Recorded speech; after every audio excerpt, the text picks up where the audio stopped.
Good morning, and welcome to the June 23rd, 2022 Zoning Board of Adjustment meeting. If any member of the audience wishes to speak to an item on the agenda today, there are speaker request forms to the left of the dais. Please fill out the form with the agenda number of the item you wish to speak to and hand it to the secretary.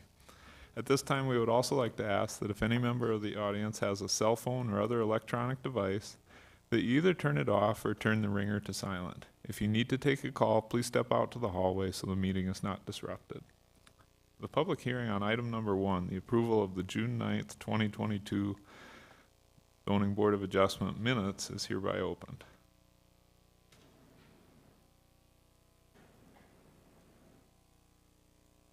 All right, Karen made the motion to approve the June 9th minutes, and Vince seconded that motion. Any discussion on the motion? All those in favor, please say aye. Aye. Opposed? Motion carries. Item number 2. Mr. Chair, staff requests that this item be continued to the next meeting on July 7th. This item needs to be republished in order to meet publishing criteria. All right.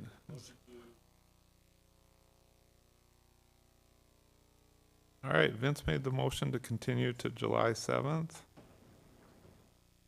And Karen seconded that motion. Any discussion on the motion? All those in favor, please say aye. Aye. Opposed? Motion carries. Item number 3. Good morning, Sarah Hansel with the Planning Projects Division. Item number 3 is a variance request to allow a 6-foot high fence in lieu of a maximum 4-foot high fence in a side yard abutting a street. The aerial map is on the screen in front of you. You can see the development on the property. It is about an 8,700 square foot lot that is developed with a single family residence, and there's a shed located in the back of the lot. The property is zoned Low Density Residential District 1, which is consistent with the zoning of the properties that surround it.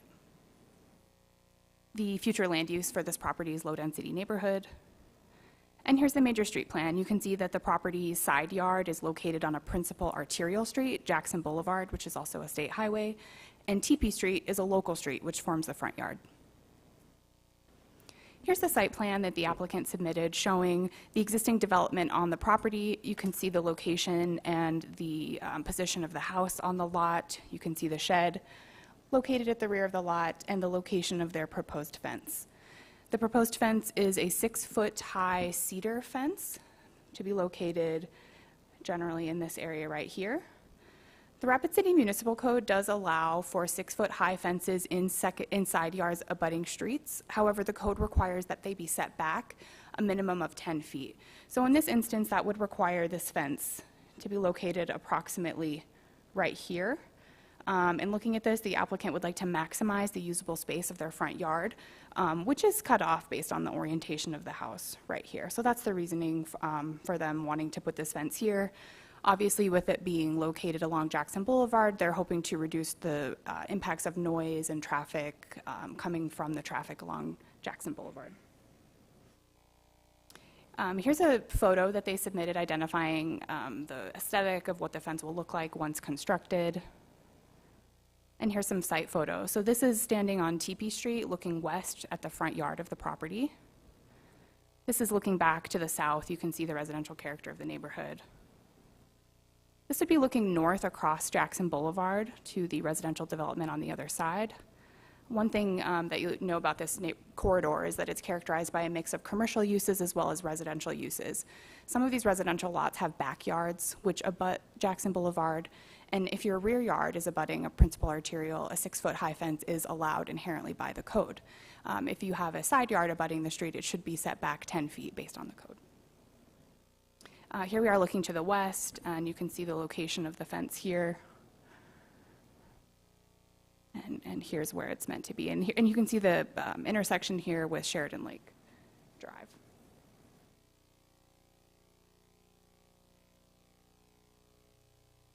And lastly, looking to the east along Jackson Boulevard. Let's go through the criteria on this one, starting with the proposed use. Is the use allowed in the zoning district? Obviously, with it being a residential use, the use is allowed. However, the characteristics of their fence, with it being 6 foot high and not set back that minimum 10 feet, is the element of this project that's not in compliance with the zoning code, but otherwise would be. Is the variance in harmony with the general purposes and intent of the district, and would there be any injurious effect to the neighborhood? As I noted before, Jackson Boulevard is a state highway and a principal arterial street, so there are high traffic volumes associated with this area of the neighborhood. And residential lots with a rear yard abutting Jackson Boulevard frequently have 6-foot cedar fences.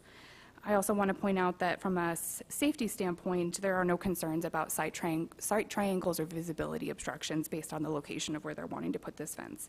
So from those two standpoints, this variance is in compliance with the criteria. And then are there any special circumstances or conditions that do not apply generally to this property that do otherwise in the district? And for this criteria, we're really looking at the fact that this lot is situated along a local street and a principal arterial. So we have the lowest street hierarchy up against the highest street on the street network. So that is not something that's common to all low-density residential districts. It is common for those lots to be in along local streets only. So we do point that out in our assessment of this as well. And then for the criteria for denial, is the strict application of the zoning code denying usable use of the land?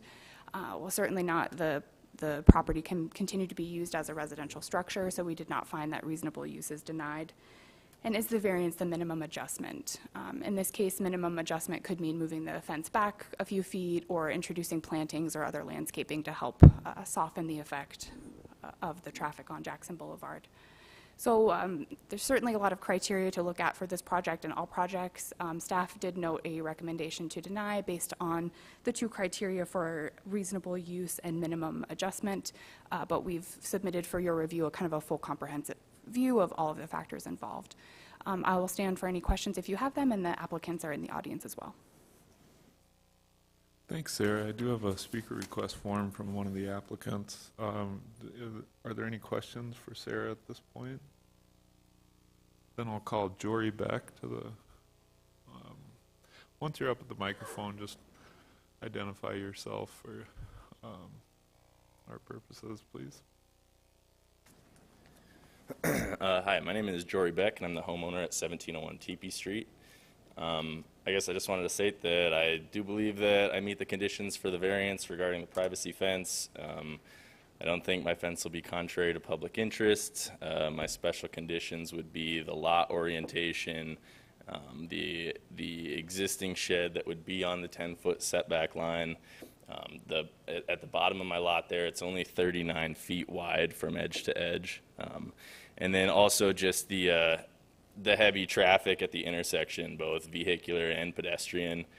And then also diagonally from my lot, there's a commercial building, like the Creekside offices there, that has a neon sign just right at street level that runs 24 hours a day, and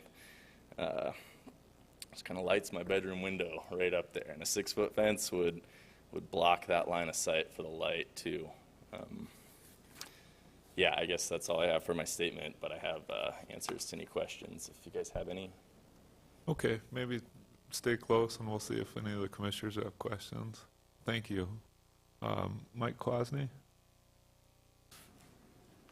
Thank you, Mr. Chair. I guess, Sarah, maybe I have a question for you. If they put a row of lilac bushes, they could put them right here, right? That's correct. There's no permit requirement for landscaping features. Okay. So, and there's no blocking as far, you said there was no problem with the traffic, blocking the traffic and seeing what, you can easily get off the street, et cetera? That's correct. So looking at visibility of this corner here, so you've got, someone could be traveling this direction or from this direction, and because of them setting the fence so far back, this would be the site triangle here. And when reviewed by the DOT and also by our Public Works Department, there were no concerns about there being obstructions to visibility for the site triangle. Okay. So can you repeat again what the main concern is? Yeah, why to deny this? Yes, thank you. Let me pull up this site photo here. The code requires that if you have a side yard abutting a street, that the fence be set back 10 feet. So instead of being up along this property line, it would be back over here. And the reason for that is to maintain visibility and sort of view sheds in neighborhoods. If you've got, residential neighborhood, you don't kind of want like a walled fortress effect. So setting that fence back does help to create that aesthetic. And in a neighborhood where it's primarily all local traffic and local streets, that would be something I think we would have a much stronger planning position on. In this instance, there's a lot of traffic along Jackson Boulevard, which does create somewhat of a unique and special circumstance. In the one photo that you had, it looked like the backyards on the other side of the street were right against this. Are they any further back than this would be? It would be very similar to what you're seeing across the street. And as I mentioned, those are rear yards for these particular residential lots. And that brings up a good point. You may recall not so long ago that this board also reviewed a similar fence for a property in this general location. And in that instance, that fence was proposed in the front yard of a property. And so in looking at this case specifically, we do note the difference between this being a side yard versus a front yard and the impact that a privacy fence has on those two different yards. Okay, thank you. I just have to interject. That last case that you referenced also had a much greater distance from the roadway to the fence than this does. I mean, this is 10 feet, if that, to the roadway. Mm-hmm. Haven? Looking at this picture that's on the screen, I didn't hear or quite understand what you said about the fence across the street on the north side of Jackson. Maybe this will help. So the subject property that we're discussing for the variance is located along TP Street. That's the front yard here. So this is the side yard. Across the street, we're looking at residential lots as well, and those are accessed from June Court over here. So their front yard faces this direction, and their backyard is along Jackson Boulevard. So in the backyard of your lot, a 6-foot privacy fence is permitted, and there would be no concern or question about that. In this instance, even though they're both located along Jackson Boulevard, the fact that this lot has a side yard abutting and this lot has a rear yard abutting makes them different types of lots. Fine. That doesn't make a lot of sense. So I understand what you're saying, but there's an ordinance issue here, and we did address a similar issue further out Jackson a few months ago, kind of the same thing about a fence. And I'm pretty familiar with this area and the traffic on Jackson Boulevard, and that certainly is a problem. A couple of questions. There was another photo that you had with a partially constructed fence. Yes, where was, or tell me about this photo. What, is this the subject property? Yes, that's at my property. I had begun the fence before I had been informed about the 10-foot setbacks on a secondary front yard. And then, too, I'd like to add, just one block over, there's a house at Lodge Street on the corner of Lodge and Jackson that has the identical situation to mine. He has a secondary front yard abutting a street, and he has a 6-foot privacy fence directly. So, I was just confused about the ordinance. I didn't realize about the corner lot and the 10-foot setback. So I had began constructing the fence before someone stopped by and let me know that I'd have to go through the variance process. And so this may answer a couple of questions. It appears that the fence would be, what, a foot and a half from the sidewalk. And that's at its closest point. You can, if you actually look down the sidewalk a little bit, the retaining wall kind of veers out with the sidewalk there. Maintains roughly the same setback from the retaining wall there, a couple feet. And the planned fence does not, you don't plan it to be in front of your house, I guess, in other words, in the front yard? No, I'm well out of the site triangle. Yep, the existing posts are all I plan to do. Mr. Chair, Vicky? if I might. So this was a hard one for staff. And looking at the ordinance, if you are on a typical residential lot, you're putting up a privacy fence, the intent is that you don't keep it in the front lot or in the front yard if it's over 4 feet. You don't want to have an illusion that you're blocking out a residential use from the street, more particularly when it is that front setback. If you are in an interior lot on a block, it's standard that your side lot line and your rear lot line would support a 6-foot fence. Our ordinance also says that if you have a double frontage lot, which means you've got a street to the rear and a street to the front, or if you've got a corner lot where your side yard is abutting a street, that in those instances, wherever it abuts a street, it has to be set back that 10 feet. We see a lot of legal non-conforming fences. Some of those fences along Jackson are very old. Some probably aren't in compliance. This one was difficult for staff. We look at this one and we compare it to the one that you looked at. Haven noted it across from the city's Parks Department, and it was in a commercial area with residential on the other side, and it was a front yard to a front yard. That gives a strange illusion when you're going down a street section and you see a front yard that's blocked out.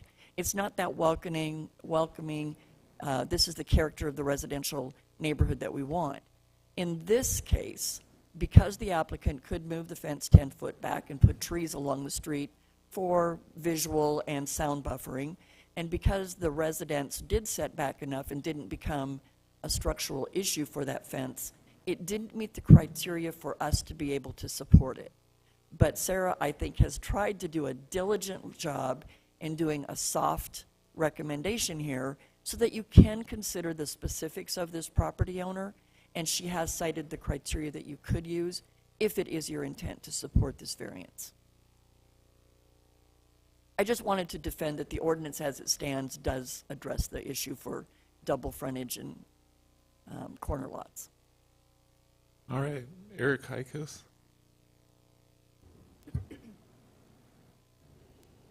Thank you, Mr. Chair. Mike Kwasny addressed my question, which was really relevant to the site triangles. I think it's a nice fence and appropriate. I will support it. Eric Ottenbacher. Thank you, Mr. Chair. As always, you always have to consider in future fences or landscaping, will this set a precedence of some kind in the future that some people can use to go against the ordinance as it's stated. I do see some special circumstances here, but I'm always concerned about setting precedents in the future and people having a leg to stand on to argue for something that ordinance works against. So I'm just, I'm actually kind of fence sitting on this one because I can totally see your situation and the special circumstances, but we also have to kind of follow ordinances as they're stated as well. Thank you, Mr. Chair. Karen? Thank you, Mr. Chair. I think all of us are struggling up here the same as the staff did, because this is a busy street and there's a lot of commercial activity, but it's also got homes along the street on both sides. And I hate to see a wall anytime in front of a house or a yard like that, because it's like going down a interstate where you have walls on both sides, and I just hate to see that. My thought is if the applicant could move the fence closer to the house, I mean back, instead of 10 feet, maybe 5 feet or something, put some bushes of some kind or something that softens that fence, and we could have a variance that would allow maybe not the whole 10 feet, but maybe only 5 feet. I don't know. Is that something? It's something we could do, I know, and it's something that maybe we should think about. All right, would you like that to be a question posed to the applicant or just as a discussion? I mean, I guess my only response to that would be that there is a shed that I inherited with the property line that would conflict with the 10-foot setback. And then also just due to the orientation of my lot narrowing so much in the backside, I mean, I'd lose 25% of my yard on the back there if I came back 10 feet. Also with the house setbacks and I've got a porch that comes off the house, it would create a really tight corner there right at the existing structure. I would be more inclined to build, well, I will build a 4-foot fence. Without the variance, I'll heighten my existing fence on the property line to 4 feet. Okay. And would you consider, as a consideration, moving instead of 10 feet back, only 5 feet back? Would that interfere with your shed? Would that interfere with? It would interfere with the shed that's already right in the only spot next to the shed, and yeah, they're 6x6 posts that are in some pretty deep holes. So I would use the existing fence line with the 4-foot fence without the variance. Okay, so your shed is closer than 5 feet to the lot line, so what you're saying? Yeah, the shed is probably about 8 feet from the property line. Okay. Mr. Well, I think Chair? it's something that is worth considering, and I'd like to hear what the rest of the committee thinks about something like that. Vicki? I was just going to note that the requirement would be that the fence be a minimum of 5 feet from that lot line, but the applicant shared that it's 8 feet, so a 5-foot setback of the fence would not interfere with the shed, and it shouldn't if the shed was located correctly on the property. You know, I guess it might actually be tighter. I guess I can't recall off the top of my head how tight it is, but I might have a photo of where the fence line comes between the shed. There's really not room to move it any tighter to the shed. I'd probably have, yeah, maybe about 5 feet. I guess looking at my site plan with the scaled site plan with on the graph paper, I probably only have about 5 feet from the shed to the property line. Thanks, Mr. Beck. Vince? Thank you, Mr. Chair. We have sign ordinances. I'm curious as to, you're saying there's a sign across the street that is blinking in your windows there at? Yeah, right at I think it's called the Creekside Professional Building. I think they've got an orthodontist over there or something. Yeah, the one right, the kitty corner lot from me right across. Here, actually, if you go back to that. Oh, go back. One more back. Yeah, so if you see right across that brown building there, yeah, they've got a neon sign right there at street level that, yeah, runs 24 hours a day. Sometimes it's neon green, sometimes it's orange. Yeah, and I can tell those colors by looking at my bedroom ceiling. And just to, if I can ask Vicki a question, as far as sign ordinances, aren't they supposed to reduce the illumination at after 10 o'clock, I believe? Mr. Chair? Vicki? And yes, that is correct. And we do go out from time to time and monitor signs upon complaint. And in almost all instances, they are complying. There's automatic timers on these signs, so they diminish illumination as the sky darkens. There's not a lot of competing light right here, so even though it's meeting the requirement, it has the impression of standing out in the night sky. Have you addressed that sign issue with the business? I haven't. Honestly, the signage issue is pretty low down my list. It's primarily the foot traffic. I mean, I've got 2 young girls. It really makes the backyard, when I had the chain link fence, it made the backyard hard to use. I mean, I've got people that try and talk to my kids. I've got constant, I mean, I can see from my kitchen window, I can see every single car at the intersection. Yeah, it doesn't help the way my lot's kind of lifted too. You can see it's kind of graded up the hill too, so by the time I'm at my house, I mean, I can still see right over my 6-foot fence, but I'm hoping that it'll knock the noise down a little bit. Okay. And to follow up on Karen's point, is that 5-foot adjustment something you might entertain? At this point, I mean, had it been something I knew about before I wish I had known about the corner lot ordinance beforehand, and I would have built the fence differently. But each one of those 6x6 posts has about 400 pounds of concrete in the ground with it. Oh, you are. So I would be more inclined to build a 4-foot fence on the property line. Mr. Chair, Vicki? even though I do appreciate the compromise, setting back that fence 10 feet is so the applicants do have room to do landscaping. Otherwise, it becomes really difficult for them when they're mowing. They've got to take the mower on the outside, go down the sidewalk, mow a 10-foot. And a 5-foot area, I think Eric Hikas can attest to this. It's a limited space, and as vegetation grows, it'll overhang onto the sidewalk and become a pedestrian issue.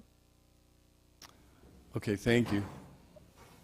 I would echo that. The discussion earlier, or not really discussion, but the mention of using landscaping here, the property line being so close to the sidewalk, I'd rather see a fence here versus bushes that, will at the start not be helpful and then 15 years from now prevent foot traffic on the sidewalk.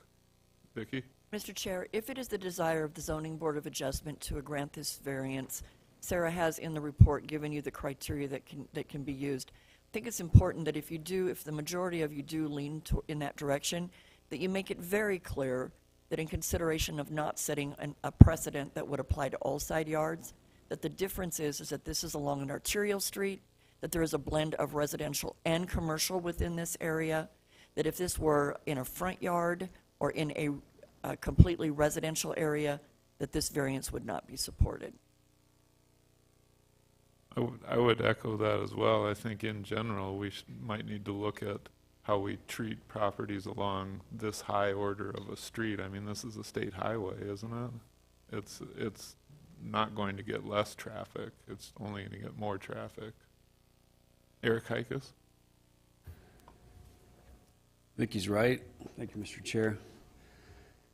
Unless the shrubs are less than 30 inches in that area, then you are creating a limited visibility area and potential for, bad things to happen, people to be in there, stuff to get hidden. It's actually better, I think, in my opinion, to have the fence right at the edge of the property there. So I would echo, we're doing a lot of echoing here, but I'd echo Vicky's comment. Thanks. Mike Kwasny? Mr. Chair, I don't think I could say it as well as Vicki did, but I would like to propose that we accept this variance, not deny it, per the conversation that Vicki had. Maybe you could repeat that, Vicki? My recommendation would be that if you choose to grant this variance, you do so based on the criteria that the use of a fence is allowed in the district, and that the special circumstances that this property is adjacent to a principal arterial street, and that it's located in a mix of commercial and residential uses, which again creates a special circumstance. And that's why I would recommend we do this. Is that a motion? A motion. It All right. was a motion. Okay. Sorry. Mike made the motion to grant the variance allowing a 6-foot high fence in lieu of the maximum 4-foot high fence in a side yard abutting a street based on the criteria that this is adjacent to a principal arterial street with a mix of commercial and residential property. Is that encapsulated, Mike? And that Vicki? that a fence is a permitted use in this zoning district. And that a fence is a permitted use in the zoning district. And I do echo the fact, again, we're echoing, but that we don't want to set a precedent, and I think Eric said that very well when he was speaking. But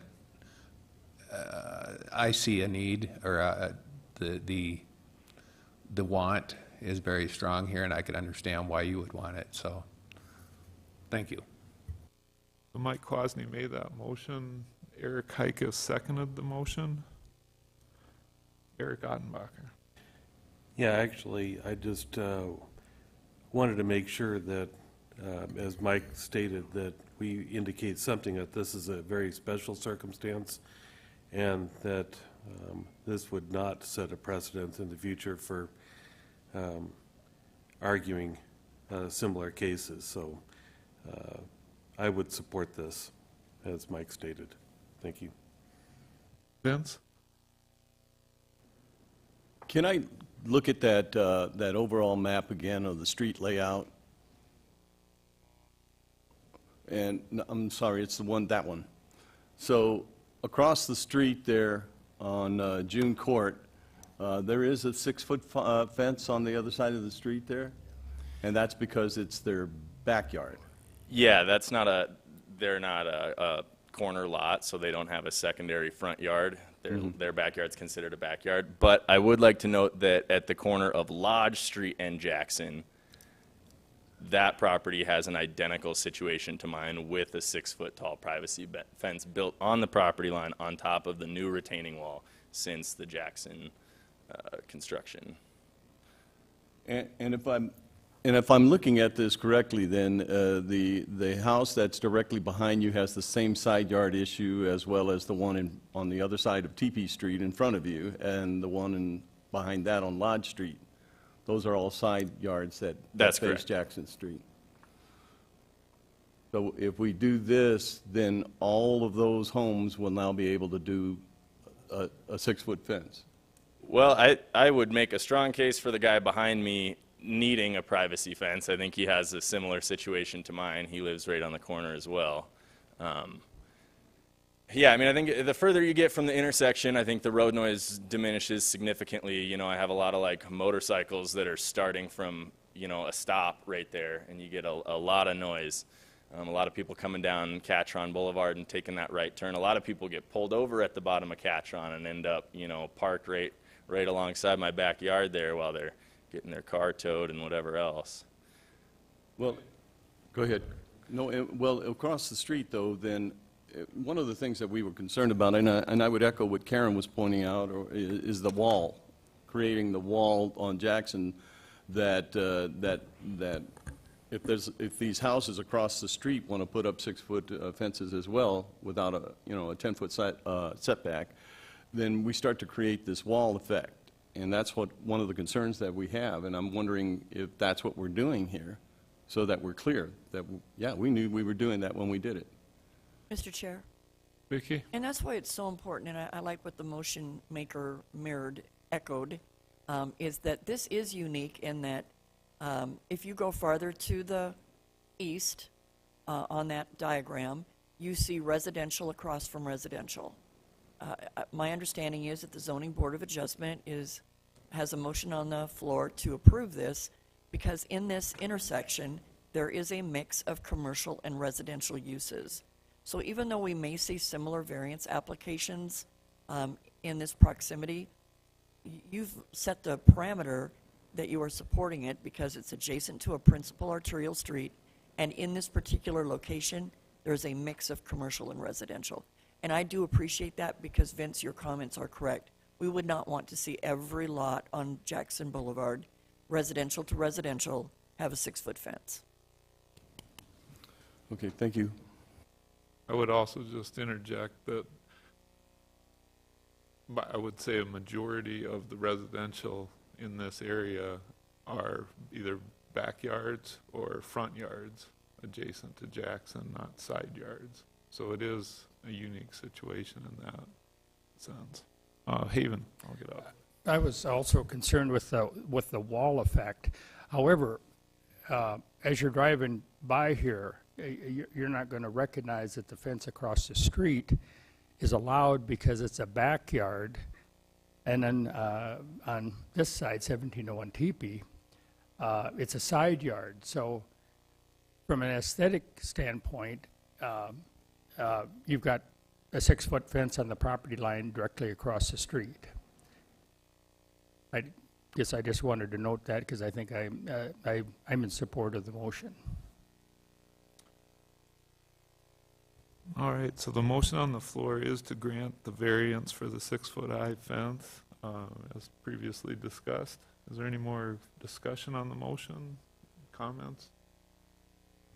All right, all those in favor of the motion, please say aye. Aye. Aye. Opposed?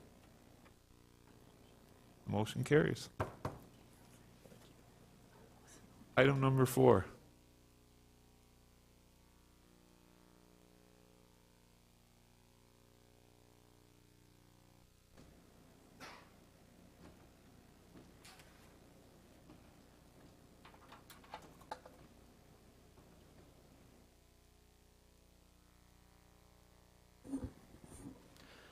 This item is to allow non-conforming side yard setbacks at 2801 Plant Street. The site is operated by a contracting supply company and currently contains an office building and 2 warehouse buildings. The site is zoned light industrial district. Future land use is light industrial. The property is located east of Deadwood Avenue, which is considered a principal arterial street on the city's major street plan. At the time the site was developed, it was zoned general commercial district, which allowed for a lesser side yard setback than permitted in the current light industrial district. As a result of the previous zoning change, the existing building setbacks are considered non-conforming. Any nonconformities associated with the property must be legally permitted or rectified prior to approval of a building permit for future sites or building improvements. On to site photos. This is looking west into the subject property. This is looking north along Plant Street and the south view as well. And staff is recommending to approve this variance, considering this is an existing condition.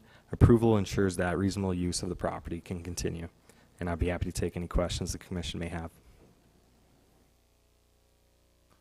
Thank you. Questions for Haven?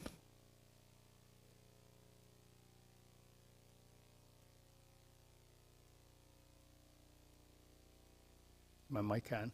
Yeah, familiar with the area. It's an industrial type area, and you know we've been confronted with this similar issue on a couple other properties in this area.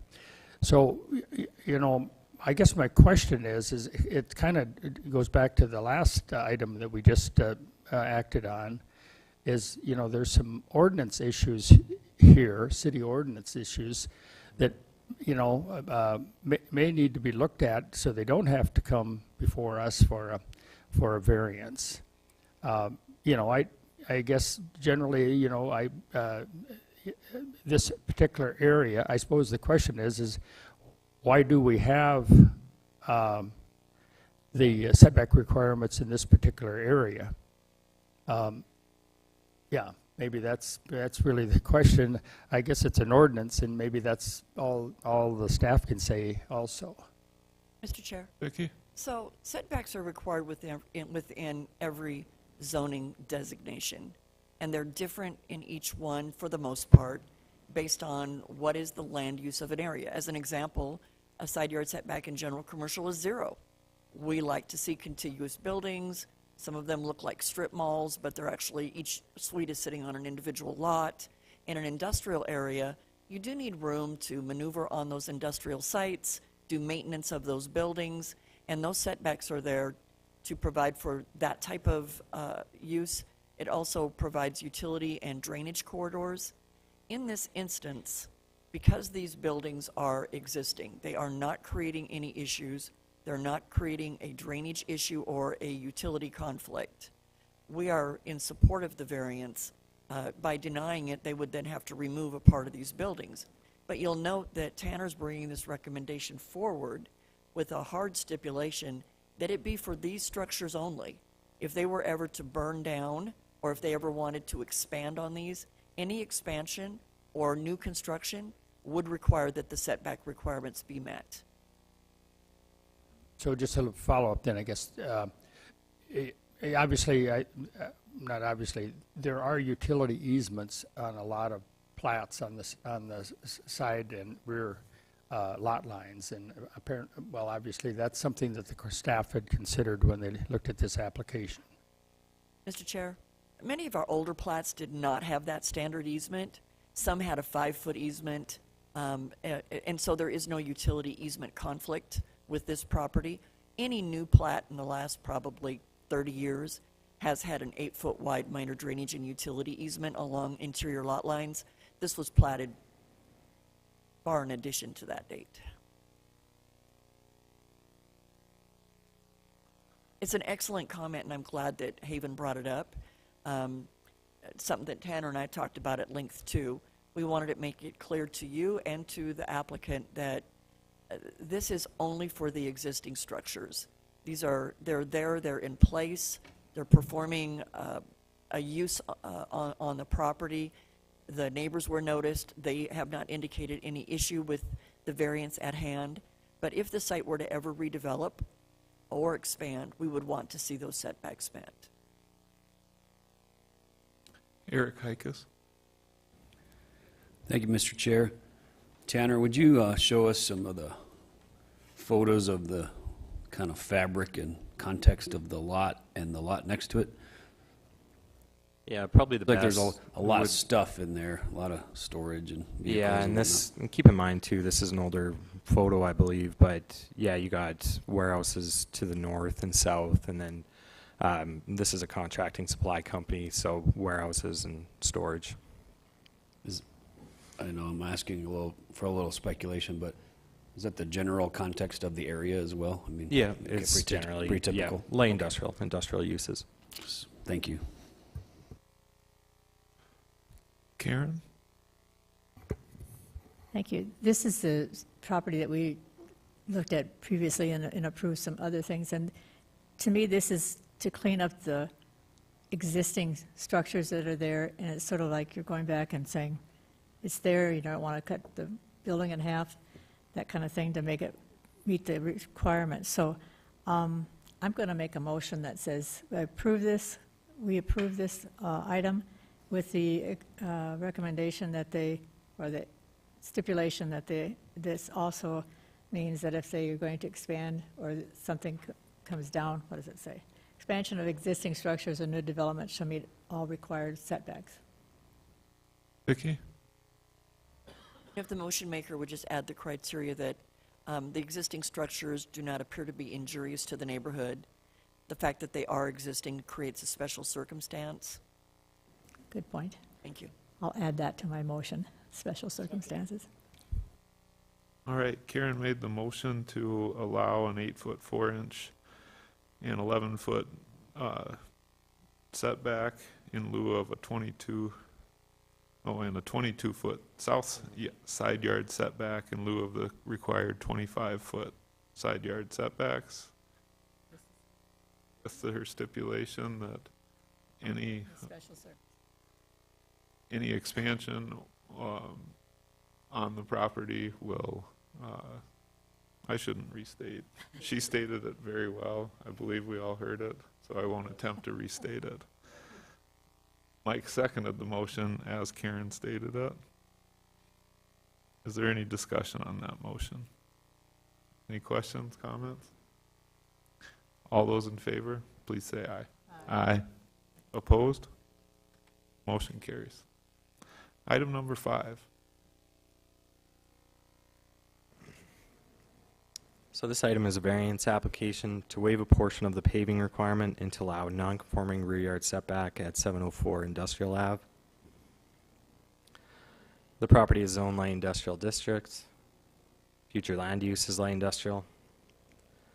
The site, the property is located east of Deadwood Avenue, which is classified as a principal arterial street on the city's major street plan. The site consists of 3 warehouse buildings. The east rear yard setbacks do not comply with the setback requirement at the time of construction and is therefore non-conforming. The applicant is proposing to change the use of the southern warehouse to a heavy equipment repair and storage facility. That change of use triggers hard surfacing requirements. Shown here is a proposed floor plan of that southern warehouse. All parking and circulation will be hard surfaced except the heavy equipment circulation area that will be surfaced with asphalt millings between the northern and southern warehouse. So a 26-foot wide drive aisle would be required in this area and here. Drawing's not to scale, but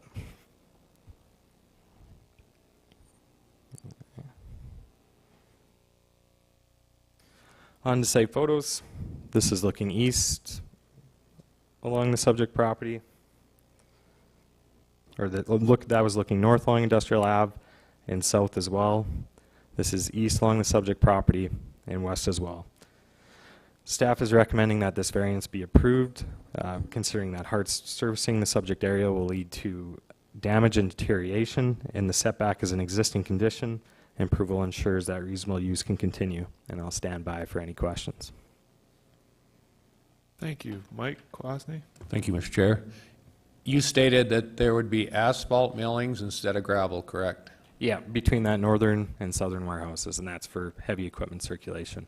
And I think that's an important aspect to look at that makes this viable from the standpoint of the dust that's kicked up, et cetera. And there are parts of the city that there's a lot of dust that's kicked up, so I think that this is, I would make a motion to approve.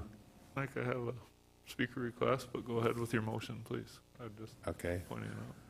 I would make the motion to approve with all the stipulations that are stated. Mr. Chair, Vicki? if I could do a friendly amendment to that, and I apologize, I think it was a communication issue between Tanner and me. So we did add a stipulation on the last one that any additional expansions or redevelopment would have to meet setbacks. This variance is in regards to pavement.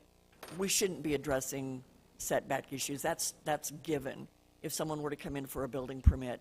So the motion, Mr. Motion Maker, would be that it would be to approve, citing that because of the equipment being used, it would create undue hardship for the applicant to maintain that surfacing if it were to be paved. And so that the alternate surfacing would be acceptable in this situation. And that would be the special circumstances, that the equipment, the tracking equipment, would eat up that asphalt. But your motion should be just to approve, no stipulations. Okay, motion to approve. Second.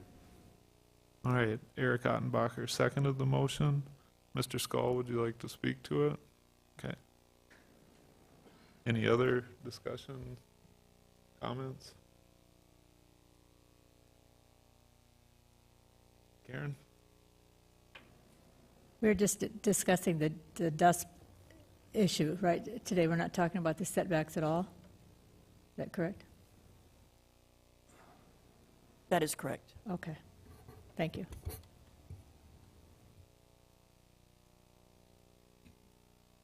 Mr. Chair? Vicki? And this applicant is a seasoned developer within the city, and as he is fully aware, on any industrial or commercial site or site that's under construction, dust palliative measures must be implemented to ensure that a subsurface outside of hard surfacing doesn't create any air quality issues. All right, the motion on the floor is to approve the variance to waive the requirement to pave a portion of circulation. Any other comments, questions? All those in favor, please say aye. Aye. Opposed? Motion carries. That's the end of our regular agenda for Zoning Board of Adjustment. Are there any staff items or discussion items? Look for a motion to adjourn then. Vince made the motion to adjourn.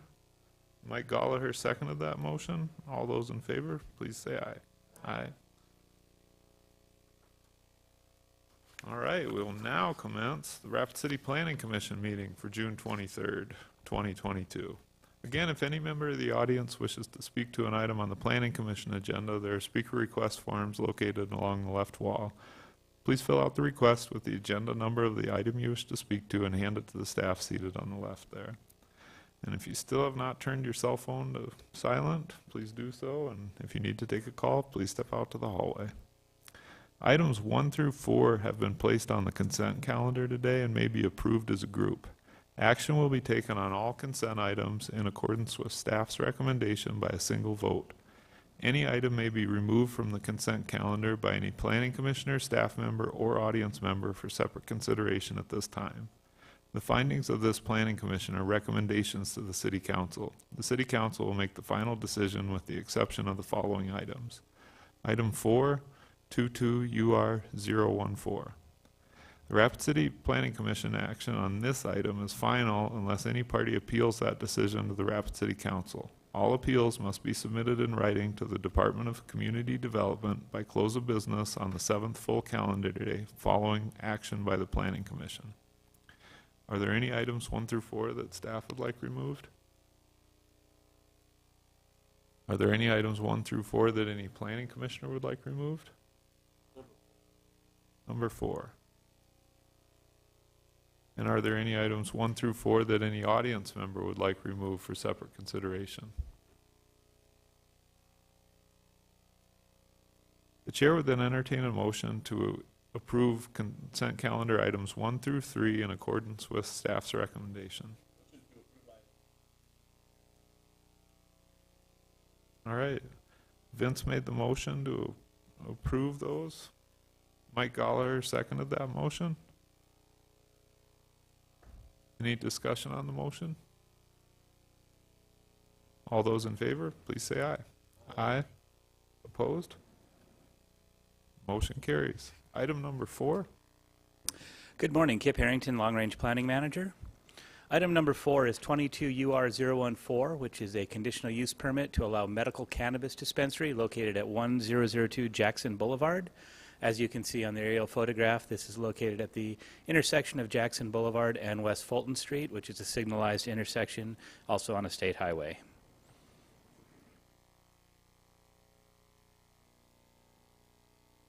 The property is zoned general commercial district, as a number of the properties along Jackson Boulevard, as it is a commercial corridor.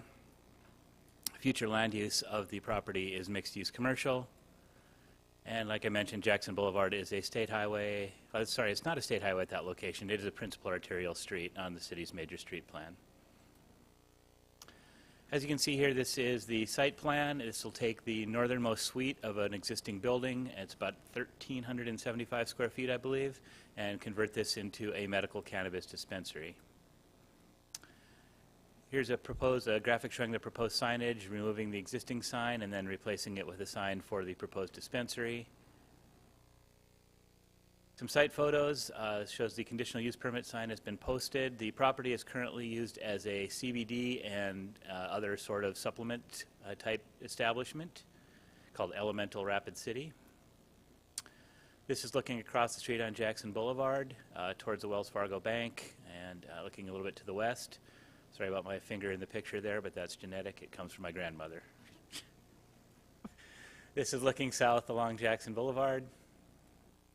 Looking north along Jackson Boulevard, showing the signalized intersection of Jackson and West Fulton. This is a view from Jackson Boulevard of the property in question. And then this is looking west along Fulton Street. And to note, the reason this is a conditional use permit is this is located within 500 feet of a residentially zoned district. And that would be the Fulton Apartments back here. And so they're within 500 feet of the actual structure. However, it is important to note that the signage will not be visible from those apartments. You'll only see the back of the building, and there's a separation of some storage units, which are located right here. It provides a little bit of a buffer between those apartments and the proposed dispensary.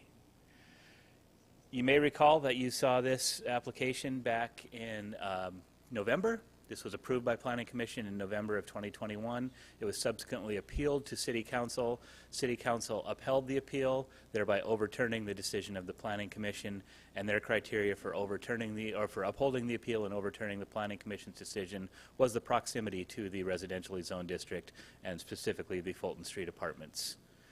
I'm available for any questions. I believe the applicant is in the audience and probably submitted a speaker request form. And that's all I have for you today. All right. Eric, would you like to make a comment? Yeah, actually, this picture does help a little bit. I was just trying to get in my mind where parking, was going to occur, and if this met a lot of the criteria for disposal of the product, as we've seen from other applicants, seemed quite thorough, as well as security features. Those were some of my concerns because it was near this residential area. Mr. Chair? Kip? So if you're looking at this aerial photograph here, that their actual parking is located back here, and they do have required parking for the property along the back and along the side here. This parking along Fulton Street is legal non-conforming parking since it does back into the right-of-way, so they do not count that as part of their parking requirements. However, it is available for customers to use, but they do meet their parking requirements even without the inclusion of these parking spaces, which, like I said, are legal non-conforming as they back into the right-of-way. Can I follow up on that, please? The residents of this apartment complex, is it more of a quote-unquote senior community, or is it open for anybody, special needs? Are there any special stipulations with this apartment complex? It is Pennington County Housing, and I'm not well-versed on their requirements. Usually it's open to those with disabilities or low income. Okay. No further questions. Chip, do you have something? Yeah, thank you, Mr. Chair. I just, part of the stipulation, I would like to put in there that fire sprinklers are required to further move this forward for approval. It's what we've been doing. Mr. Chair? Kip? And those stipulations are noted in the staff report, that fire sprinkler protection would be required prior to any building permit or certificate of occupancy for this property. Okay. I've got a speaker request from Kittrick Jeffries on this. Would you like to speak to this, Mr. Jeffries?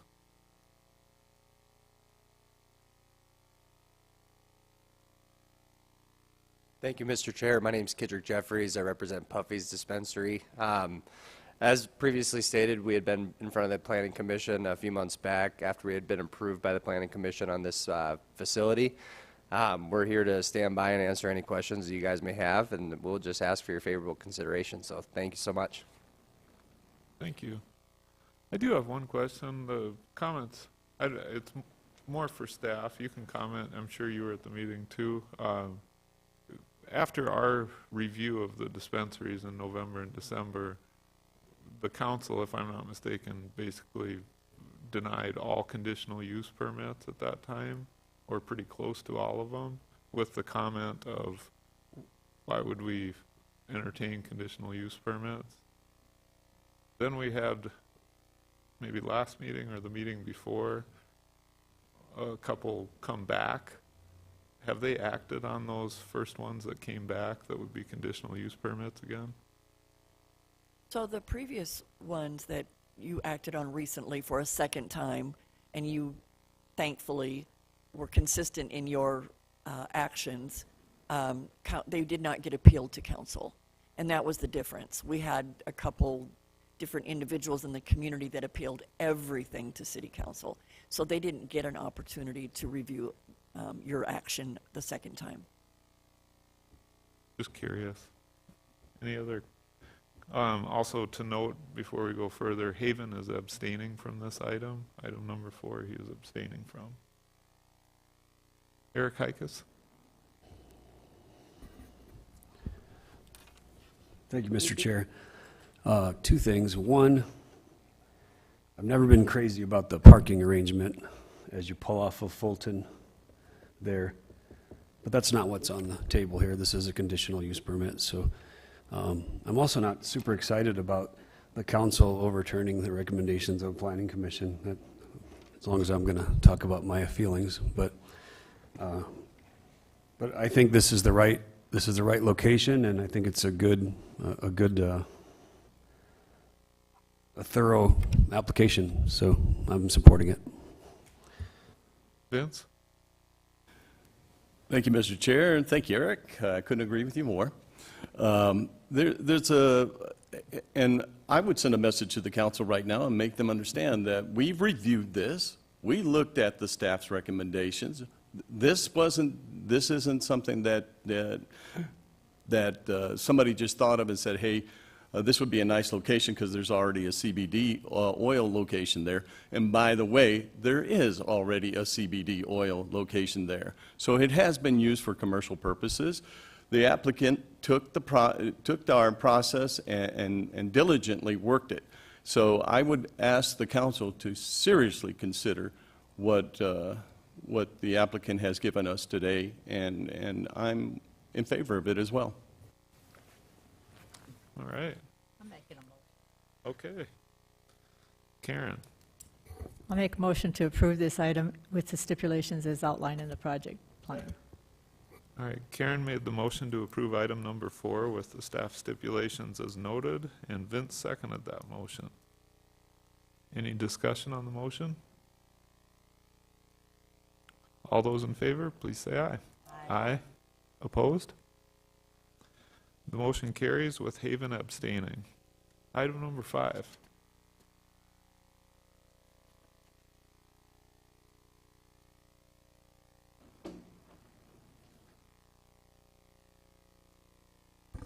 Good morning, Planning Commission. Marlo Capsa with the current Planning Division.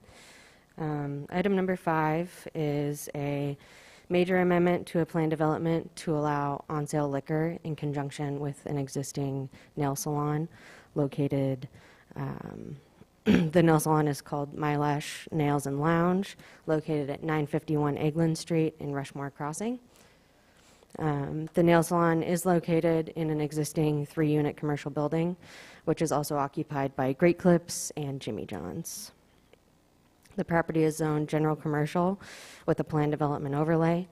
The existing nail salon isn't allowed use within general commercial. However, with the addition of on-sale, that does require a conditional use permit. Future land use plan designates the property as mixed-use commercial. Property is located along Egland Street, which is identified as a collector street on the city's major street plan. As previously highlighted, Mylash Lounge and Nails is located in an existing commercial building. It is located in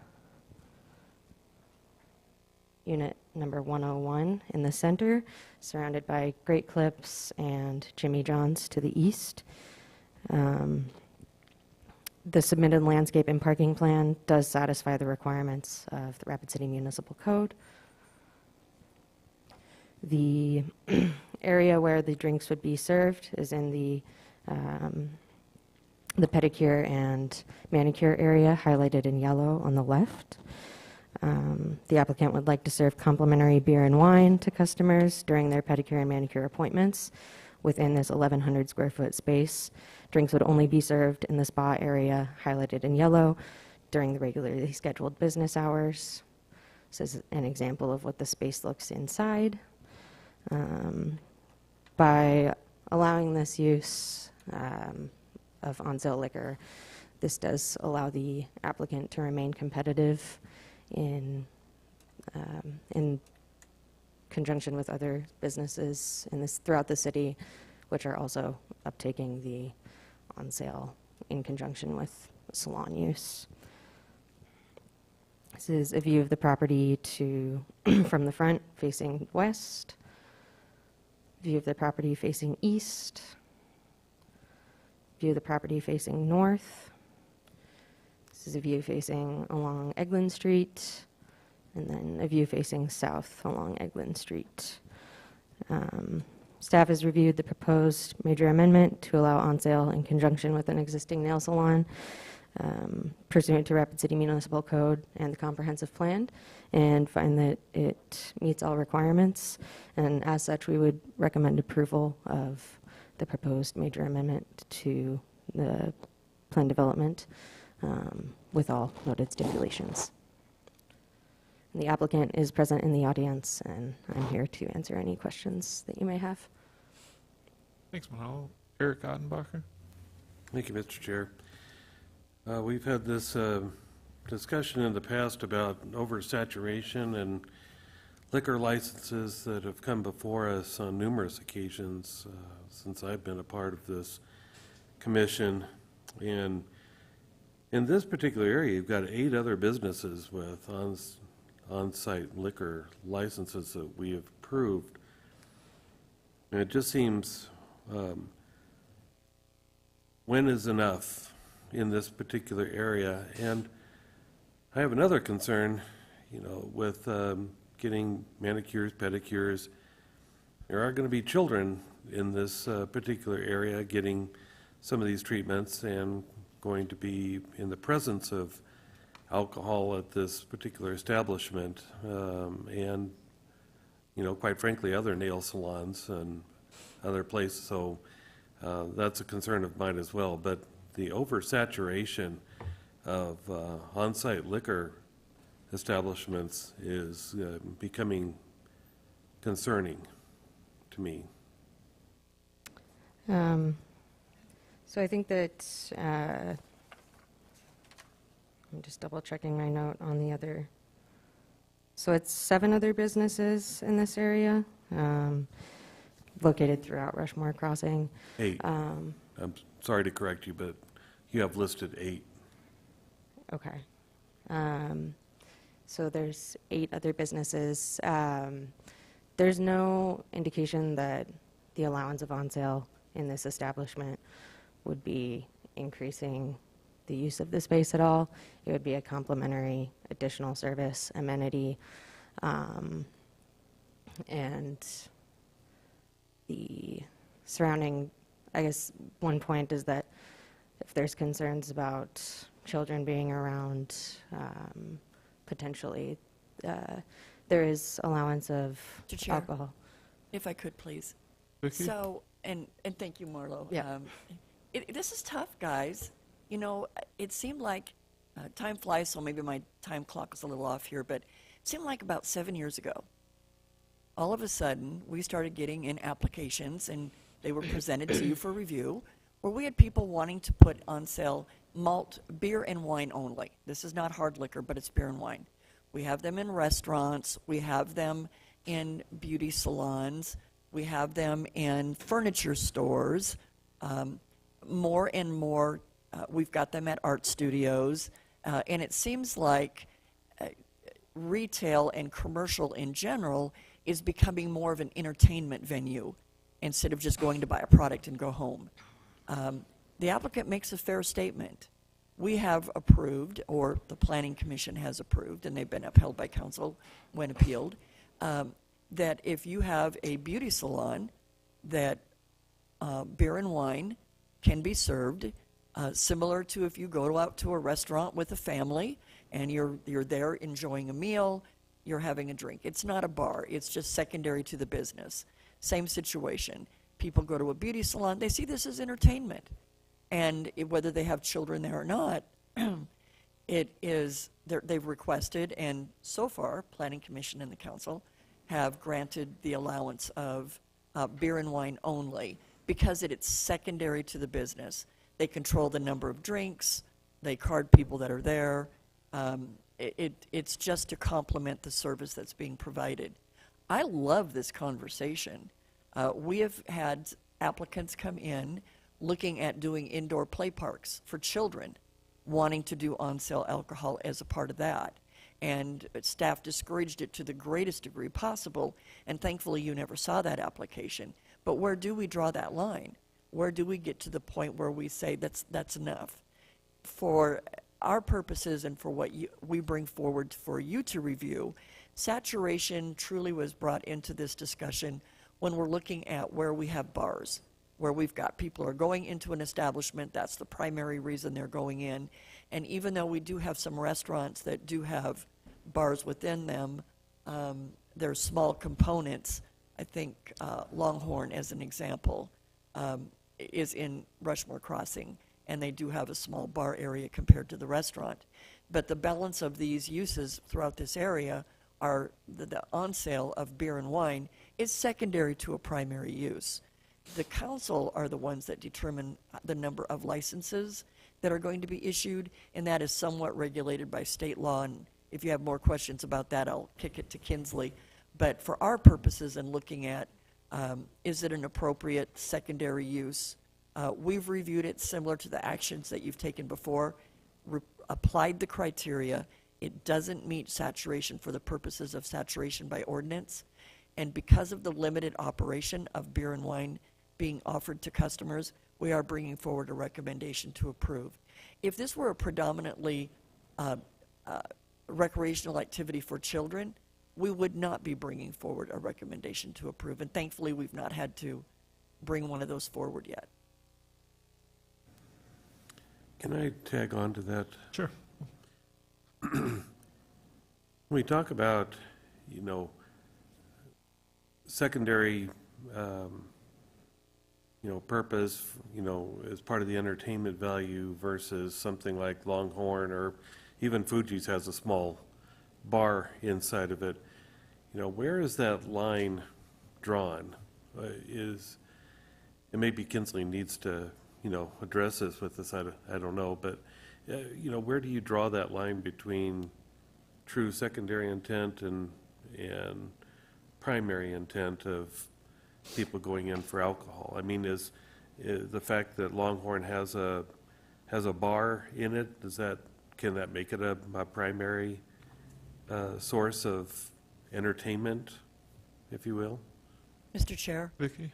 So one of the questions that we sit down and we're asking an applicant is, what is the primary income that you receive? Is it from the food or is it from the alcohol? And places like Fuji's and Longhorn, it's predominantly the food. The alcohol sales is quite secondary to that. I think there might even be state regulations about that as well, but for our purposes, we do have those conversations with them to make sure that they are predominantly restaurants and not just a bar offering appetizers. Mike Kwasny? Thank you, Mr. Chair. I think this is a great example of consequences. We've gone through, and Vicki, you stated this very well, that we've allowed furniture stores, and actually I'm surprised that they don't just, when they open up a nail salon, they have this, because we've got every salon, and so to remain competitive, she almost has no option but to do it. We've almost created that environment by allowing all of them. So I believe this is an example of consequences, as I said, and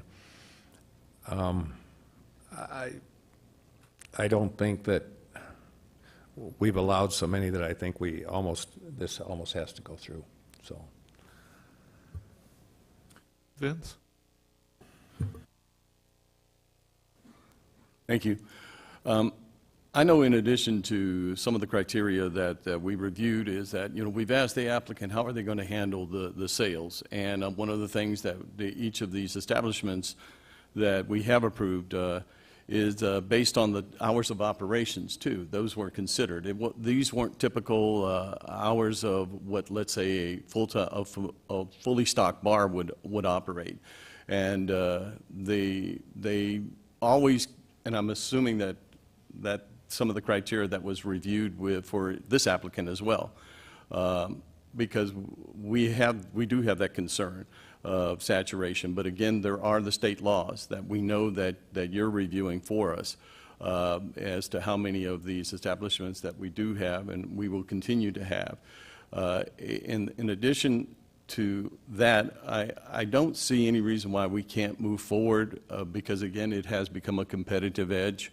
But these establishments, not one of them has indicated that this is their primary purpose of their business is for beer and wine. It's in this case, it's a spa, it's a nail salon, and that is their primary business. And not one applicant has come in and said differently. So, yes, we do have concerns about the saturation, but we put our trust in the business operators to make sure they maintain the stipulations outlined in these applications. Thank you.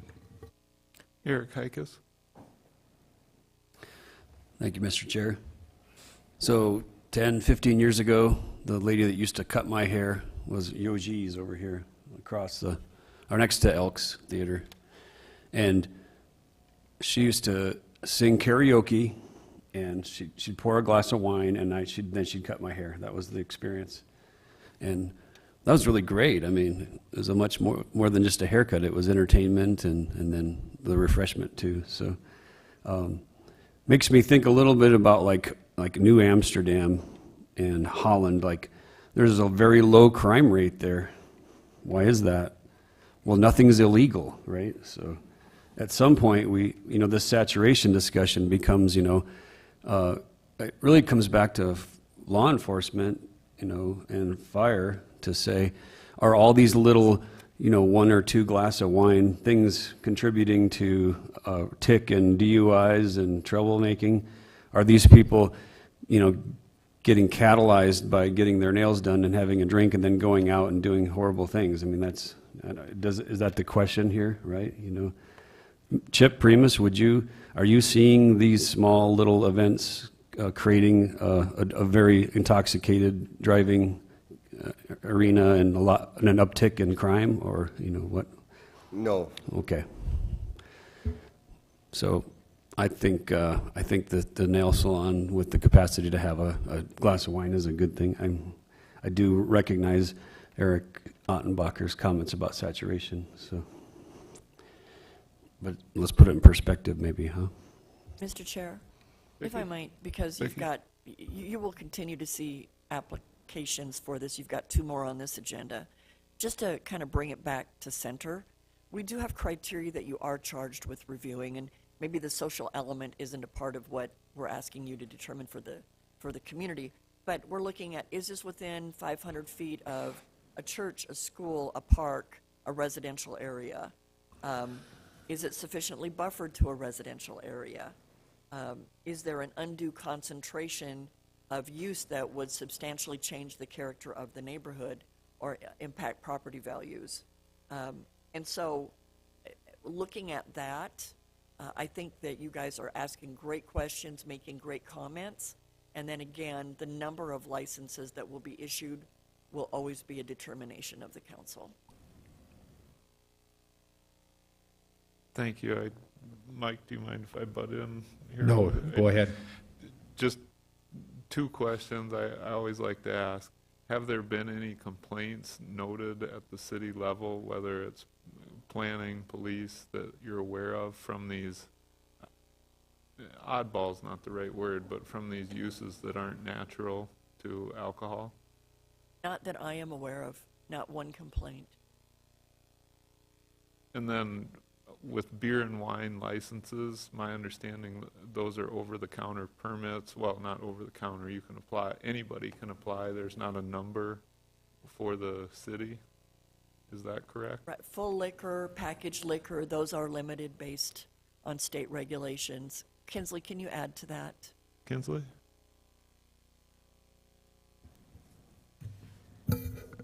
Yes, so by state law, there's a certain number based upon our population for those full liquor licenses, but otherwise it's not, the other types of licenses aren't limited in number.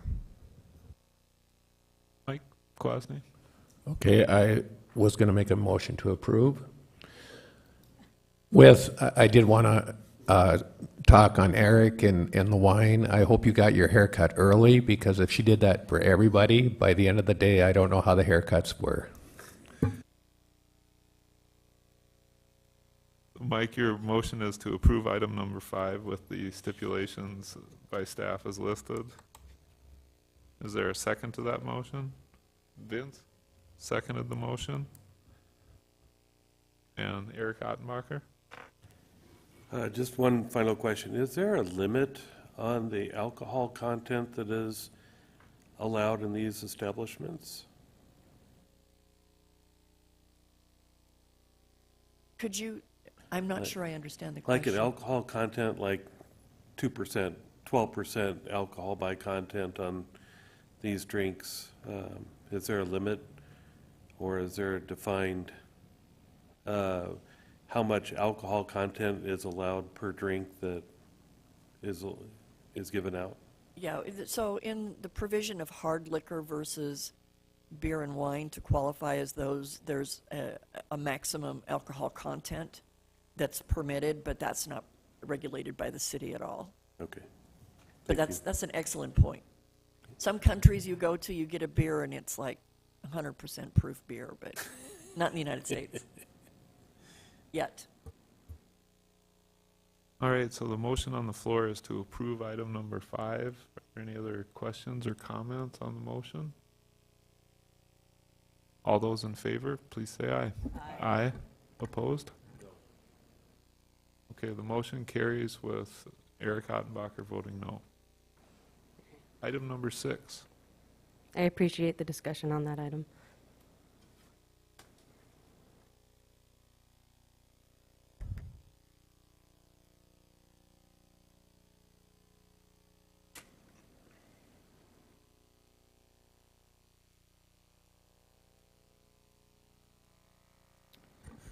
This item is a major amendment to a plan development overlay to allow the on-sale of liquor in conjunction with an art store at Uptown Rapid Mall. The property is zoned shopping center 2 districts. Future land use is mixed-use commercial. The property is accessed by Disk Drive, which is classified as a collector street on the city's major street plan. The proposed use will be operated in an interior suite that is 4,650 square feet in size and located in the northern portion of the mall. The suite is outlined in red on this plan.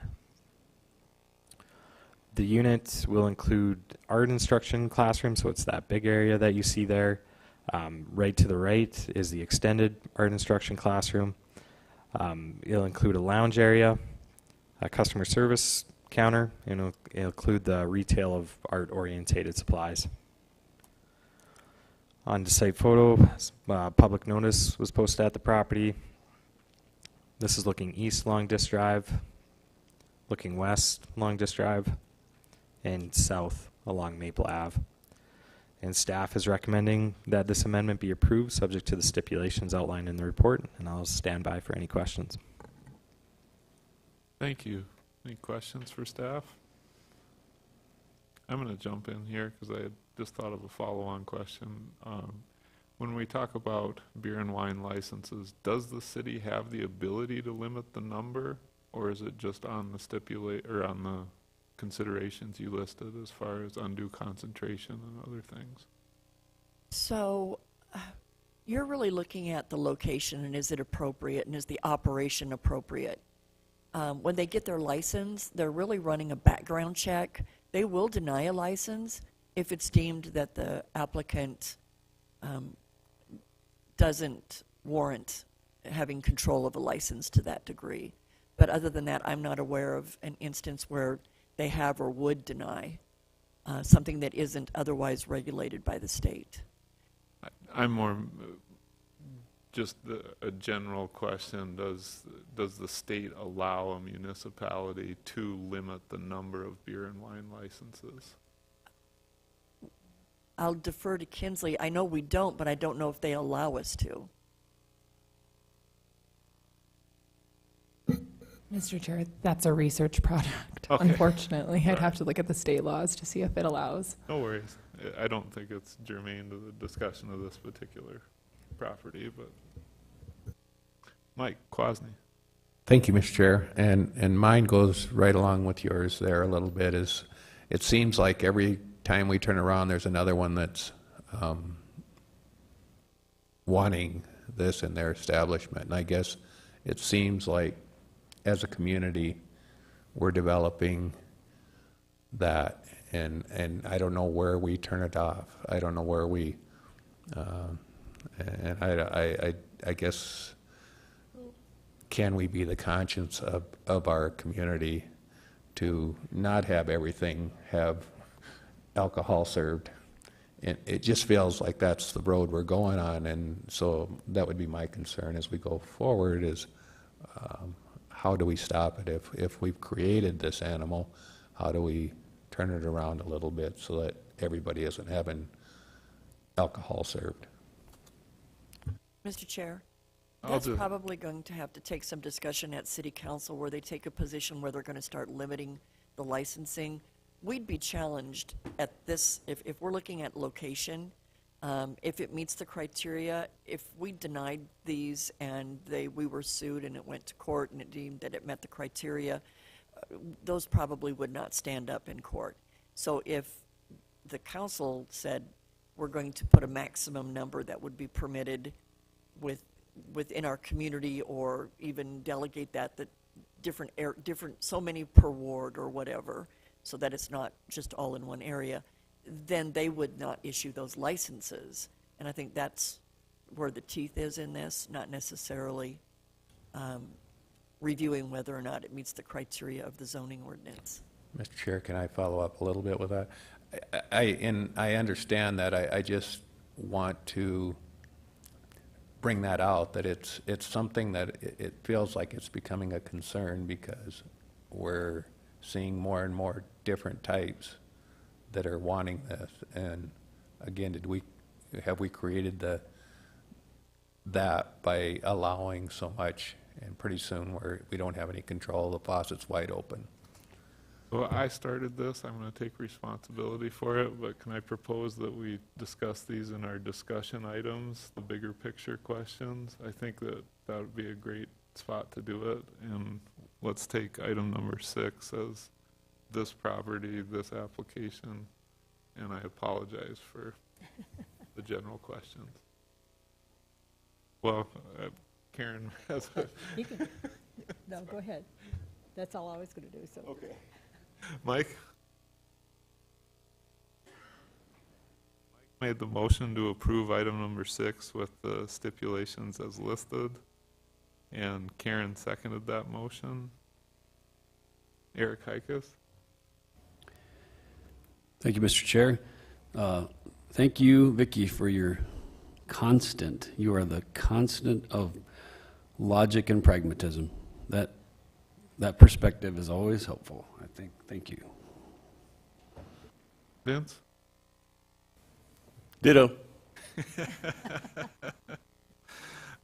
All right, the motion on the floor is to approve item number 6.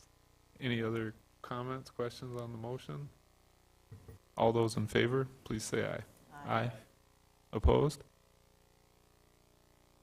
Item number 7. All right. Item number 7 is a major amendment to a conditional use permit to allow the expansion of on-sale liquor with an existing restaurant. The restaurant is Bin 605 Wine and Tapas Bar, located at just south of Hope Court within an existing 5-unit commercial building. The property is zoned general commercial. Future land use plan identifies the appropriate use of the property as mixed-use commercial. And the property is located along the Highway 16 entrance corridor, as well as Catron Boulevard, which is a principal arterial per the city's major street plan. So, as stated previously, the building is located within Suite 1 of an existing commercial building with 4 other suites. The other suites are home to EuroHub, chiropractic office, an insurance office, and one suite is currently vacant. So the proposed area where the expanded use would be for on sale is on this 300 square foot patio to the south of Unit 1. As you can see on their landscape plan, there would be some impacted landscaping. However, this landscaping is being made up for in points to the south, in the southeast corner of the property. I'd like to note that there has been an exception granted to allow 61 spaces in lieu of the required 72 spaces based on the use of the property. As stated previously, this area where the expansion of use would take place is on the patio. Access to this area is strictly through this door through the restaurant. There would be no outside access. There are proposed gates, however, those would remain locked. The area is fully fenced, which would control traffic in and out of the patio area. And with this being South Dakota, it would be weather dependent. So it's intended to just be used during the warm months of the season. This is a view of the building facing south, a view along Hope Court facing west, view along Hope Court facing east, and a view across Catron Boulevard facing south. As you can see, proper signage has been posted. Staff has reviewed this application pursuant to Rapid City Municipal Code and the comprehensive plan and finds that it meets all requirements. And as such, staff is recommending approval with the included stipulations. If I might just add, Vicki? So Planning Commission previously granted a conditional or approved a plan development that functioned as a conditional use permit to allow the restaurant with the on sale of beer and wine. They've been in operation. It's been a great amenity for this neighborhood, well received.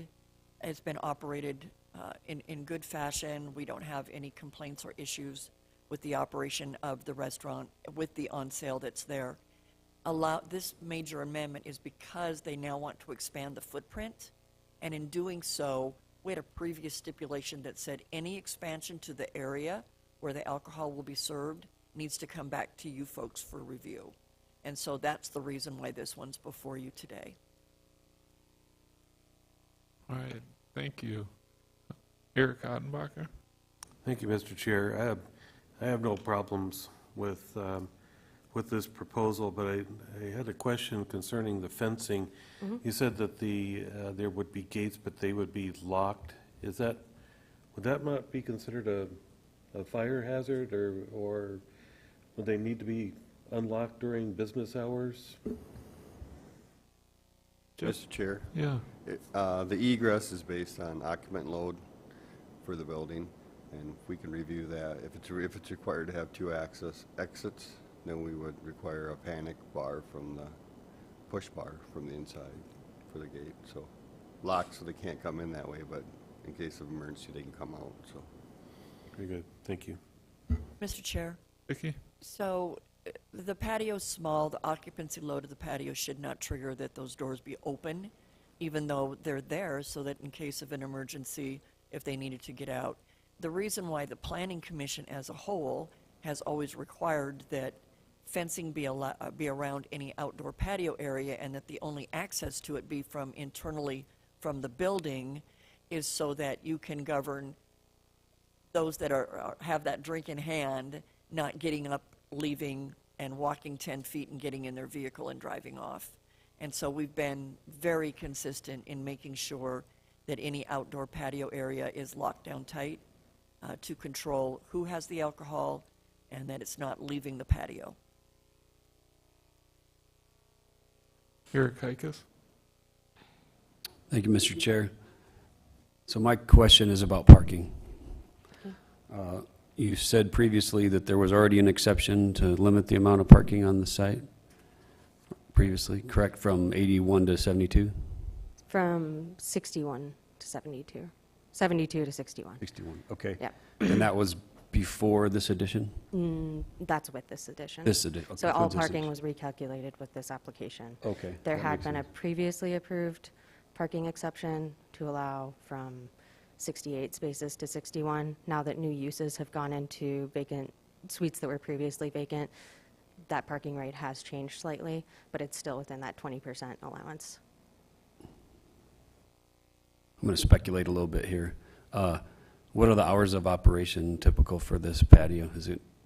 There are some businesses in here that are like 9 to 5 businesses that will lose their parking or not utilize their parking, and then does that mean that this drinking patio would be utilizing that extra parking? Is that the logic we're looking at here? Sorry. Mr. Chair, that's a great statement.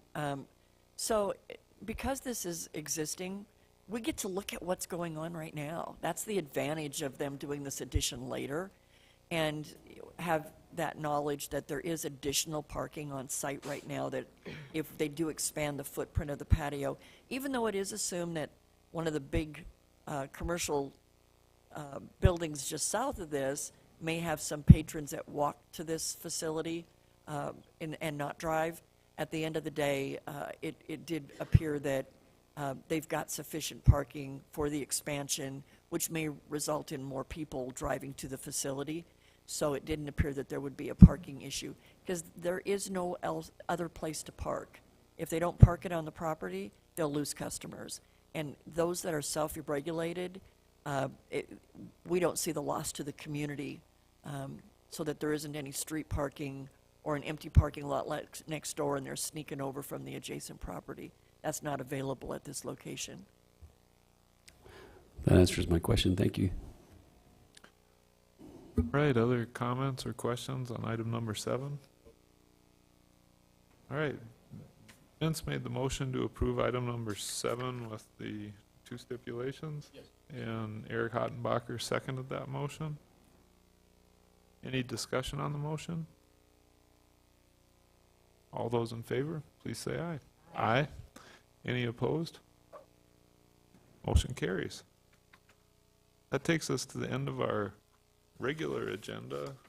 Vicki, do you have any items before we throw that question to the Planning Commission? No, I think that we are good. I will just say that we could probably run some numbers to tell you how many how many conditional use permits and plan developments that we've done where it's been beer and wine in conjunction with something, and give you that list of the museums, the art studios, the nail salons, the light fixture stores, the whatever. I mean, there's several of them, and again, it would be a starting point for a discussion.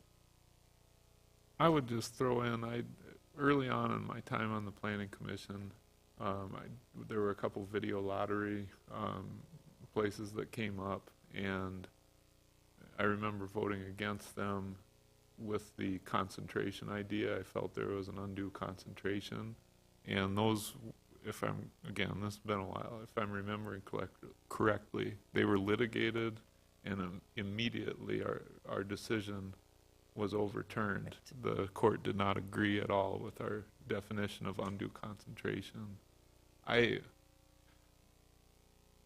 My general feeling is, it's easy to review a subject property and confine your view to that subject property and approve something, but there's some overall number where it becomes a undue concentration, but I don't think we have a definition of that, and I don't think we have legally defensible definition of what that is.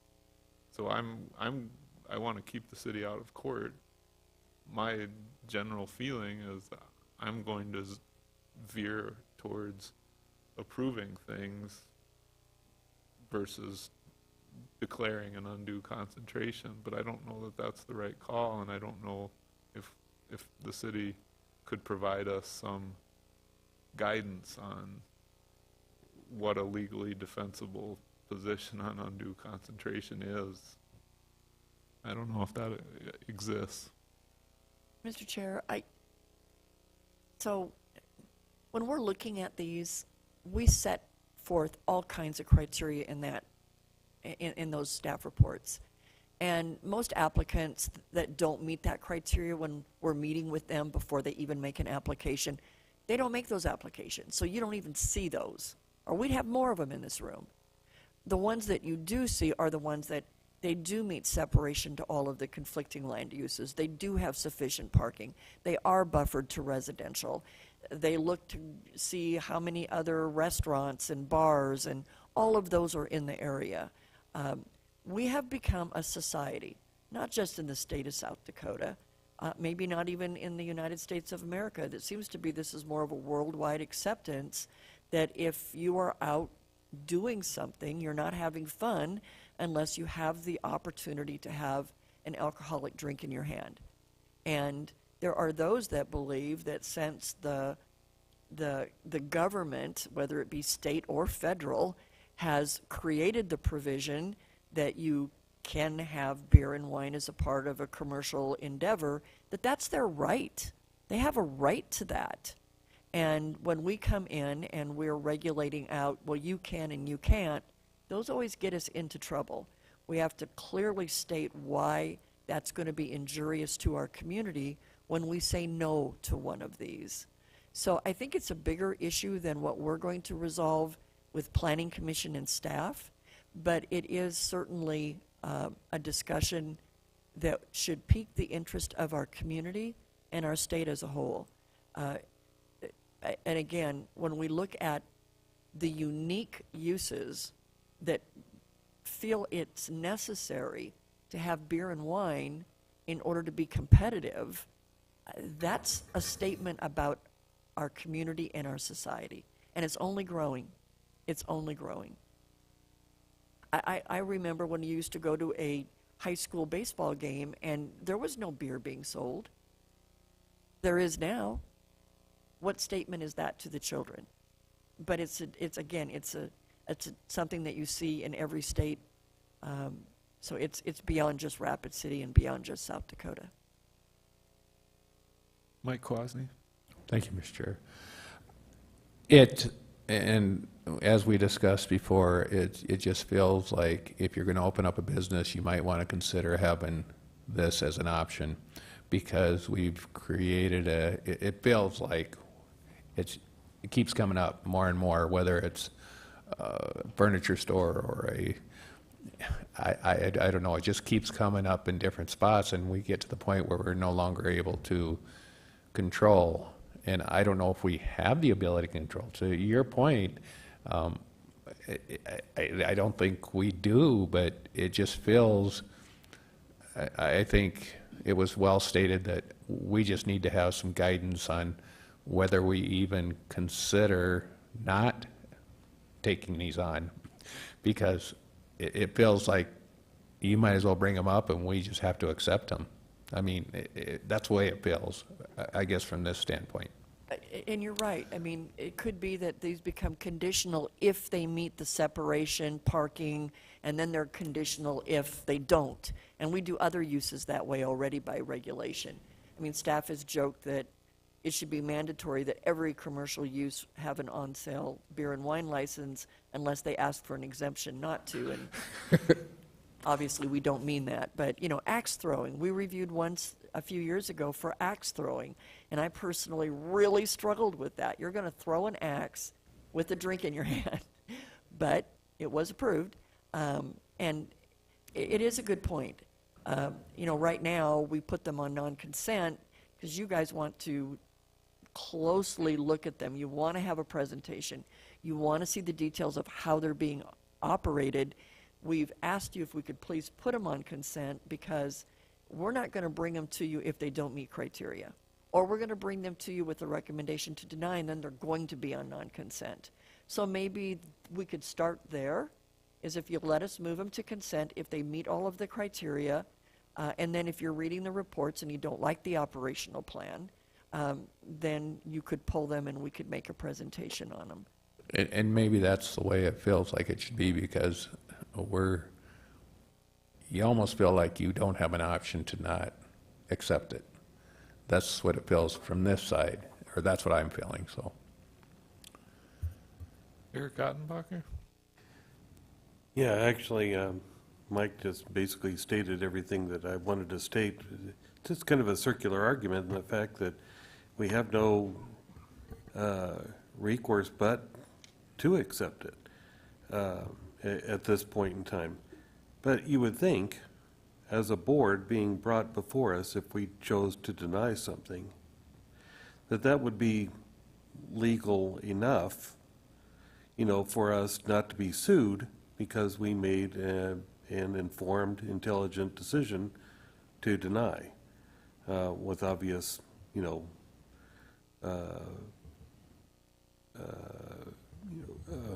thought behind it. But you know, just to kind of rubber stamp it is not appropriate, I think, for this board. I mean, we really need to have some kind of real defined parameters, and maybe this needs to be a discussion for City Council. I'm not sure how to bring that up to them, but maybe we need to bring that up to them to define that for us better. Mr. Chair? Vicki? So in years past, we would have applications that would come before you with a recommendation to deny. They were adjacent to, let's say, a recreational use, and that recreational use got notice that they wanted to do beer and wine, or maybe even full liquor license.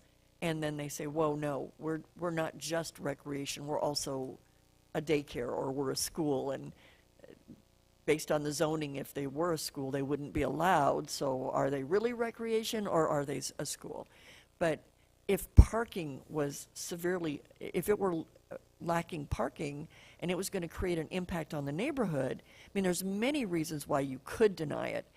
So setting aside on-sale liquor, whether it be a car wash or any of the other uses that are spelt out as conditional, you are always limited to what you can deny if they meet the criteria. There's not a lot of subjectivity within our regulation that says it would give you the authority to say, I personally don't like this use, so I'm not going to support it. You're really looking to see whether or not it meets the criteria set forth by ordinance, and if it does, then you are charged, you're put in a position where if you're going to deny it, you have to cite which one you don't agree is being met. And that is the one then that our attorneys will have to defend in a court of law. So you could, in any one of these, take a position if you feel that it's, whether it's your position on saturation or it's your position that you feel that there's not sufficient parking or that it's going to have a negative impact on a neighborhood, you could take that position, you could make that motion citing that position. If the majority of you agreed, those would be denied and they would be appealable to council. I think that because in years past, this board did deny some of these, that was shared with the community, and when people come in and they're wanting to do a conditional use permit for on-sale liquor and it doesn't meet criteria, we do everything in our power to deter them from making that application because we can't support it. And some potentially could, but the majority of those, they don't. Or they revise their plan so that it does meet criteria, trying to be a good fit.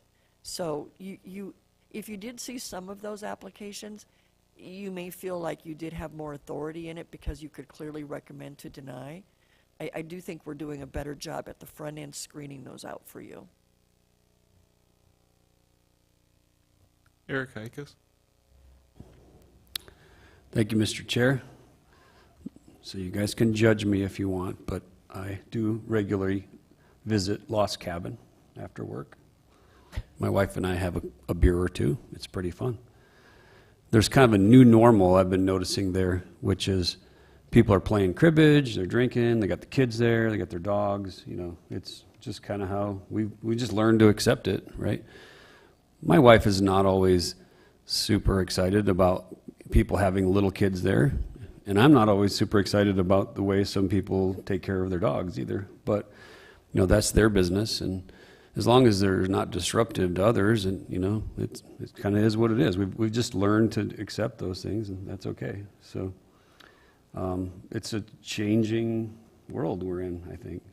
So that said, I remember, Vicki, we did caveat the axe throwing thing with you can only have one drink, right?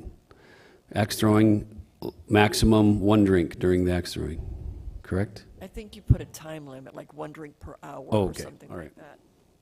But I do think that the natural vetting that we're doing on each one of these is important. I mean, whether for landscape or parking or safety or whatever, that to say carte blanche that, you know, these are all going to just go right to consent calendar is a little bit too general. I think it's our duty as Planning Commission that we're going to judge the merits of each of these based on what information we have. So let's be a little careful about this putting everything in one area. Because we still have to do the job each time. So, thank you. Vince? Well, thank you. I appreciate the discussion and the information because just a personal story, I guess, to try to bring it all in perspective for me is that, as anyone would know, that you cannot have alcoholic beverages on a Navy ship, U.S. ship. Of course, U.S. sailors would love to go over to the Royal Navy ships because they did. But I was on board the USS Constellation. We were at sea for 45 days straight, 50. I can't remember the exact amount. They had just come off 110 days without a port visit. So as a reward, I guess, these 5,000 sailors had an opportunity to have 2 beers, and they got special authorization. I can vouch that not every one of those 5,000 sailors had 2 beers or even 1 beer. So people are going to make their own choices, is what is my point, is that we can't assume that anybody that can, or we don't want to assume, I should say, that just because you consume alcohol, you're going to do it to an extreme. I think we reviewed those processes. We understand that our police department has statistics on what businesses are abusing and not controlling the. We've even had. I don't want to call it sting operations, but there have been operations to determine whether or not there are liquor establishments selling to minors. So we put all of those in place because we know our society does and will continue to have alcoholic beverages. In this case, we're still dealing with beer and wine as opposed to full liquor or hard liquor, if you will. So I can appreciate any additional information to help us make that decision, but it isn't to curtail these operations that feel that it's part of their business to stay in business and to give their customers what they desire, within reason, of course. So thank you. I just wanted to make a quick statement. Karen? Thank you. I think for us as a planning commission, we are here to look at the land use and how if it's appropriate based on the ordinances that we have to go by. And as long as we keep that in focus, I think we'll do fine. And I don't want to see a lot of things just on the consent calendar to relieve ourselves of our duty, I guess. And so I think we're doing fine the way we are. Mr. Chair? Vicki? So whenever there is an application that requires an exception, they're always on non-consent. Whenever there's an application that staff believes doesn't meet the criteria for support, those are always on non-consent. If we know that there is a concern from one neighbor on any issue with any application, those are on non-consent. So we never just take a topic and put it on consent or non-consent. We look at the specifics of each one, with the exception of on-sale liquor. At your direction, all on-sale liquor, even one where it's a name brand restaurant coming to town, wanting to do beer and wine sales in conjunction with a largely predominant food sale facility, we put those on non-consent. It would be helpful if you would give staff the authority to, or the discretion to look at these, and like the one today out at Hope Court, that would have been on non-consent anyway, because they got an exception to parking. That was worth your discussion. Did you feel that was appropriate because they were short parking? And Eric hit it. We talked about it. It's exactly what needed to be done. But if you're at the mall and you're a restaurant and you're coming in and it's limited operation, those would be on consent. If the operational plan was unique, staff is going to put them on non-consent. If it's something that we've got concerns with, if it's outside of that normal business hours of operation, we're going to put them on non-consent. We will continue putting everything that has to do with on-sale liquor on non-consent. However, I can assure you the day will come where I think that this board will allow staff the discretion to decide when it's appropriate to be on consent and non-consent. Reminding you that you can pull them. If you are reading the reports and you have an issue with any one of them, any of you can pull them and put them on non-consent.